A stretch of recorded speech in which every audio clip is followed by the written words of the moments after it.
Stop and smell the daisies. Daisy, the diesel rail car, had left her mark on not one, but two branch lines. In the cooler seasons, she glides happily through the picturesque countryside of Thomas's branch line. In the warmer, sunnier weather, she purrs cheerfully along the sandy shores of the west. No matter where she journeys, Daisy prides herself in being noticed and adored by anyone who notices her. Early one morning, Sir Topham Hatt came to see Daisy with exciting news. "Your work on both branch lines has been very well, Daisy. I'd like you to help take passengers along the main line today." "The main line? The bedrock of all of Sodor? Oh, merci beaucoup, sir." Daisy was so eager that she couldn't leave for Knapford fast enough. But not without boasting to the other branch line engines, of course. "Au revoir, mes amis. I'm moving up in the world." "Have fun, Daisy." It'll be nice to have some peace and quiet around here. I pity those poor mainline engines. Except James." By the time Daisy reached the big station, she was still boasting. "Worry no more, my fellow mainline engines. The main line shall be blessed by a most singular engine." I don't see why Sir Topham Hatt sent for you. You're only a branch line engine. Same reason he has a goods engine like you to pull passengers, my dear. Oi! I pull coaches too, and I look better doing it. Well, I don't need coaches. I'm highly sprung, right up to date, and can guarantee a smooth, comfortable ride without such silly things. Smooth and comfortable until you meet a bull on the line, you mean? Just you wait, James. I'll be such a dazzling sight along the line, the passengers won't even notice a rusty red windbag such as you. Please! I'm a splendid rarity in the sea of ordinary green and blue. When I thunder by, you'll be too focused on me to pay any attention to a galloping cattle truck like you. The whole time, Gordon, Henry, and Emily wisely stayed silent. They were just enjoying the fireworks. The two proud engines glared in silence for a long time, until a strong smell hung in the air. Ugh! What is that odious stench? Oh no, I know what it is. Or rather, who it is.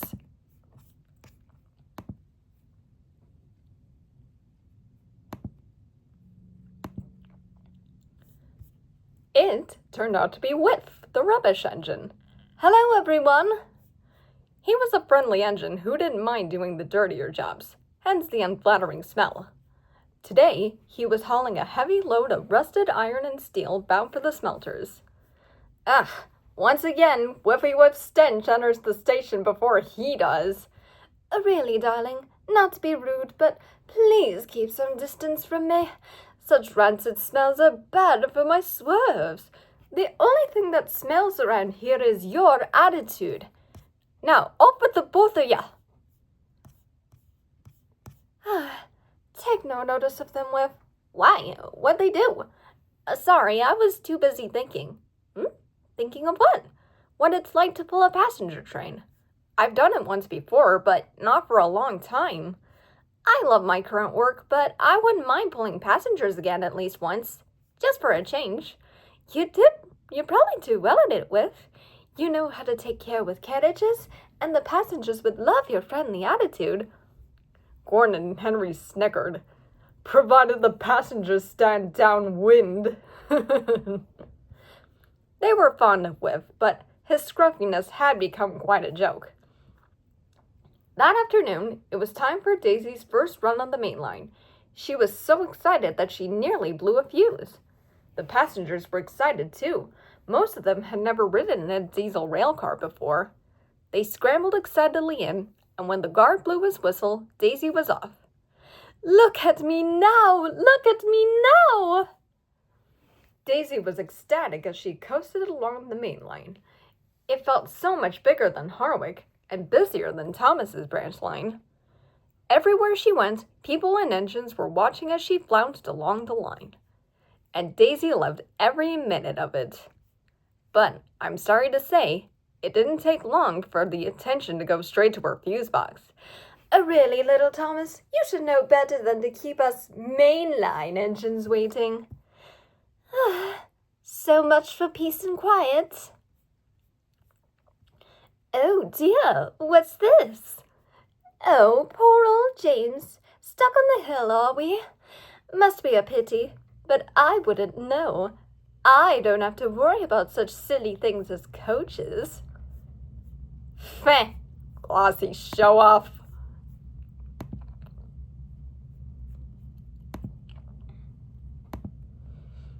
Yes, Daisy was having a wonderful time, but she didn't know that she was heading for trouble.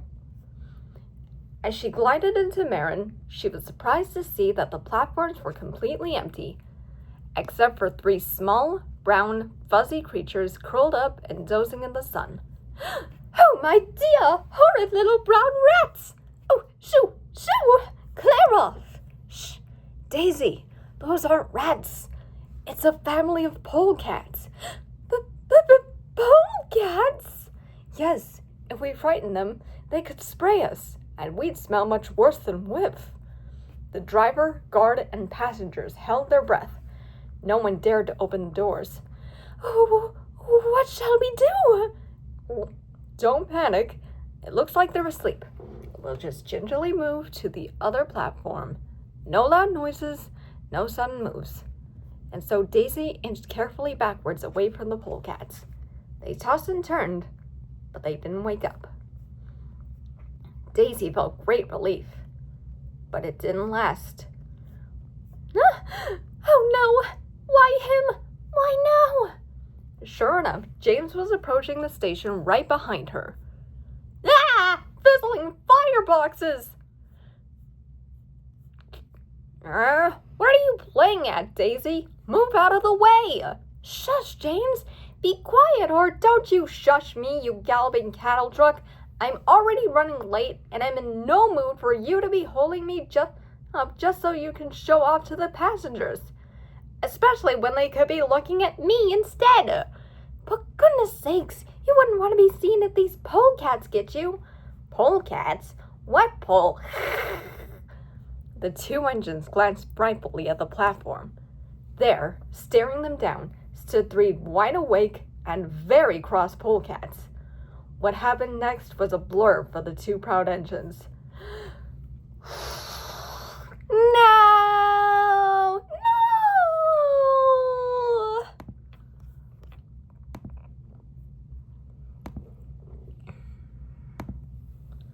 The good news, no one had been hurt, and an animal tamer had been called to wrangle up the polecats.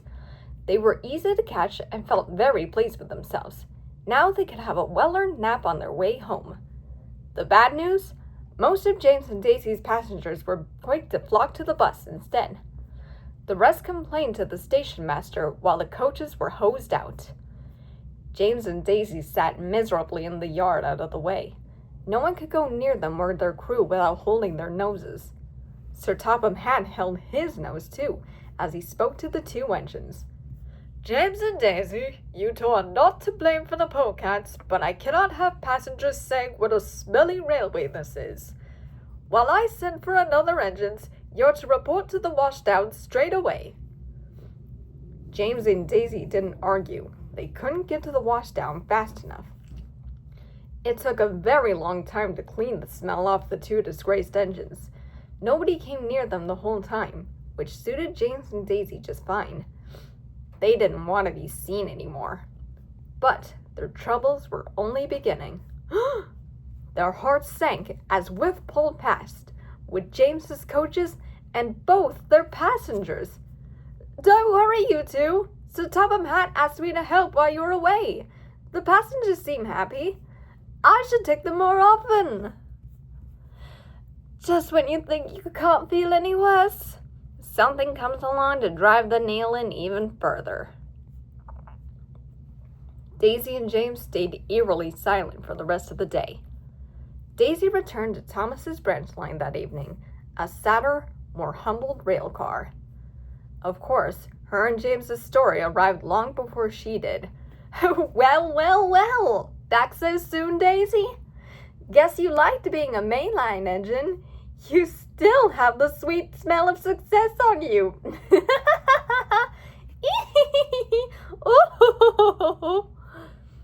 Never mind, Daisy. We're just pleased to have you back.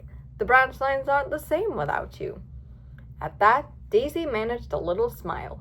Suddenly, it felt good to be a branch line engine after all. Meanwhile, it didn't feel so good to be James. Did you see how splendid James looked today?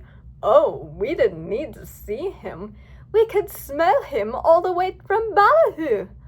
James just snorted. He wasn't certain, but he felt as if he knew who the voices belonged to. The end.